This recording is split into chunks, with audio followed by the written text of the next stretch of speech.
Ce segment de MaximumSport.tv vous est présenté par les 6 cages au sport de Québec qui vous invitent à venir regarder le UFC 171 le samedi 15 mars à compter de 22h. 11 combats en direct de Las Vegas. C'est un rendez-vous.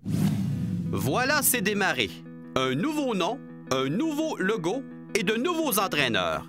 L'ère Marc Mounico débute chez le Dynamo féminin de la W-League. Se tenant au stade Leclerc, ce premier entraînement a permis à la trentaine de filles présentes de faire connaissance avec le meneur du 11 québécois.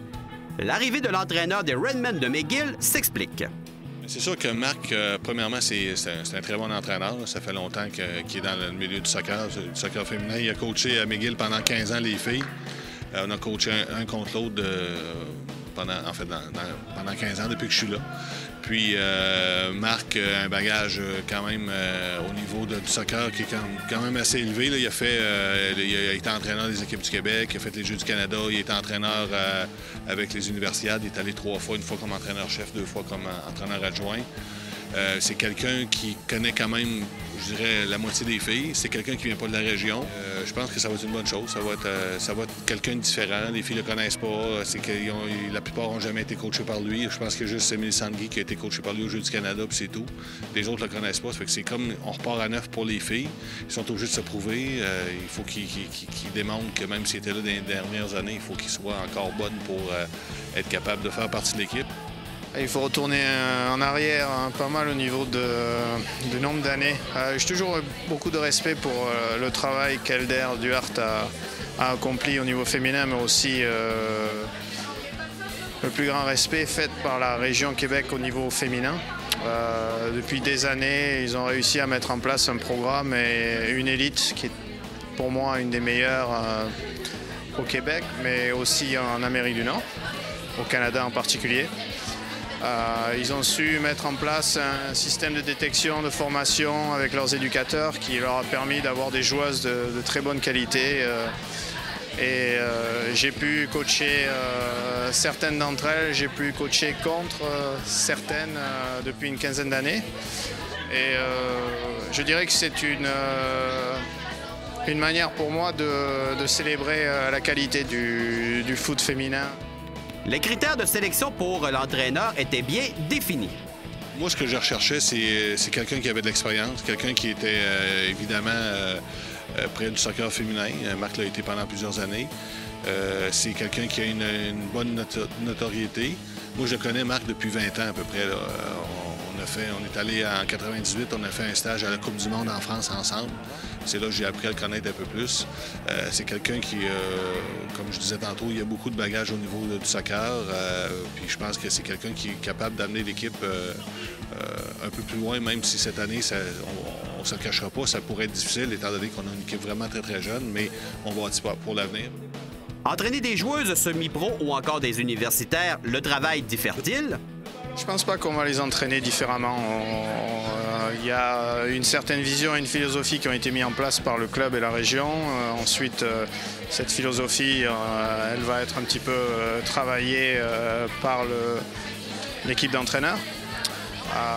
On demande aux filles une certaine implication, on demande un sérieux, une discipline que l'on va retrouver à tous les niveaux. La seule différence, c'est qu'au niveau des déplacements, c'est un peu plus long. Directeur sportif de la formation, Elder Duhart, était bien heureux que l'entraînement débute. C'est sûr que c'est plaisant. On a beaucoup de monde qui ont répondu à l'appel. On a lancé 41 invitations, puis on en a 30 qui ont répondu. Donc, on est content du nombre de joueurs qui sont présentés et qui sont montrés intéressés, c'est sûr. Là. Apprenons maintenant à connaître Marc Mounico. Je suis une personne très, très exigeante. Ce que je demande aux joueuses, je me le demande à moi-même avant tout. J'aime le jeu, j'aime m'exprimer à travers le jeu et je souhaite que les gens puissent venir voir cette équipe parce qu'on va essayer de lui donner un style de jeu qui correspond à la personnalité et à la vision de l'équipe d'entraîneurs et la mienne. Alors, quelle est cette vision, justement? J'ai toujours pensé que vous ayez 50 000 personnes dans un stade ou 50 personnes, que les gens doivent assister à une rencontre qui soit plaisante, où ils voient une équipe qui est organisée, bien en place, où les jeunes ont envie dépasser un petit peu certains objectifs et faire en sorte de donner aux gens qui vont venir voir le match un spectacle qui soit attrayant. Ayant porté les couleurs de l'Amiral pendant quelques années, Joëlle Gosselin revient où tout a débuté pour elle. Moi, j'ai eu la chance de jouer pour le Dynamo quand j'étais plus jeune. J'ai joué 2 ans avec cette équipe-là. Moi, je trouve que c'est une super belle idée qu'ils ont fait de ramener ça. Je pense que les gens vont se sentir interpellés autant, puis ça a duré pendant plusieurs années, le Dynamo. Fait que les anciennes joueuses vont peut-être sentir un petit peu de connexion avec ça. Je trouve que c'est une superbe idée de le ramener. C'est bon pour le sentiment d'appartenance? Oui, vraiment, parce que l'Amiral, oui, c'était super parfait. Ça faisait 3 ans que c'était là ou 4 ans. Mais le Dynamo, ça fait comme 10-15 ans que c'est là. Fait que je pense que tout le monde le connaît, le nom Dynamo. Là, il va falloir faire la différence avec le 3 puis semi-pro, par contre, mais je pense que c'est un gros sentiment d'appartenance que Elder et tout le monde ont ramené. Là. Possédant une moyenne d'âge relativement peu élevée, force ou faiblesse? Ça représente une certaine force et ça va, je peux vous le dire d'entrée, représenter aussi quelques points perdus à cause de l'inexpérience de la jeunesse. Par contre, elles vont amener un enthousiasme, une envie, j'espère, que l'on va voir à travers tous les matchs et à travers toute la saison.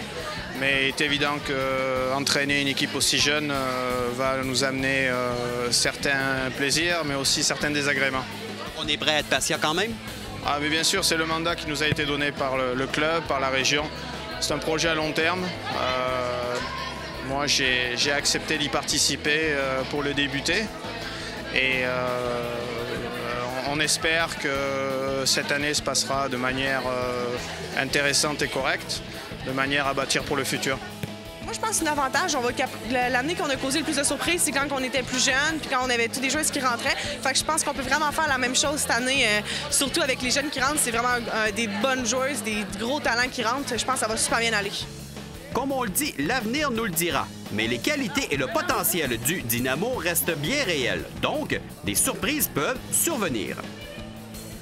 Ce segment de MaximumSport.tv vous a été présenté par les 6 Cages au Sport de Québec qui vous invitent à venir regarder le UFC 171 le samedi 15 mars à compter de 22h. 11 combats en direct de Las Vegas, c'est un rendez-vous.